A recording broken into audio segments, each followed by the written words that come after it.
This is my voice. There are many like it, but this one is mine.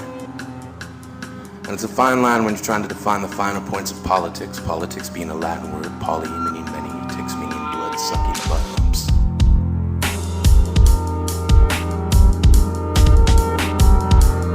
But too many live in countries where it's bullets instead of ballots, where gavels fall like mallets when held in the hands of those whose judgments can be bought as easily as children be taught to covet. And the only ones willing to speak up are forced to live so far beneath the radar that the underground is considered above it.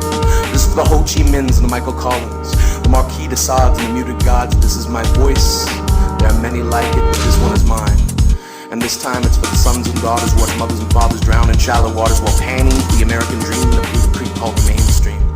This is for the homeless people sleeping on steam vents, making makeshift tents out of cardboard and old trash, trying to catch 40 wingsuits from the crash of car wrecks, risking their necks by surviving another day so they can starve, so that famine can carve their body into a corpse before their heart stops beating, so that men at a border meeting can make it harder for them to get welfare, healthcare. It's no wonder some of them pawn off their own wheelchair. And every time I walk by, I can't help but feel at fault that maybe I didn't search myself hard enough for the Control-Alt-S so I could save the world. Or at least this little girl curled up into a ball. I've spent most of my life throwing compassion back like a fish that's too small. Gotta cash in my reality checks, drop her some spare fantasies. Cause I've got 3 separate degrees from different universities, but the most valuable thing I ever learned was to believe people when they say please. This is my voice. There are many like it, but this one is mine. My homie, hero. This is for them, the women and the men. For Helen Keller, who against all odds found a voice.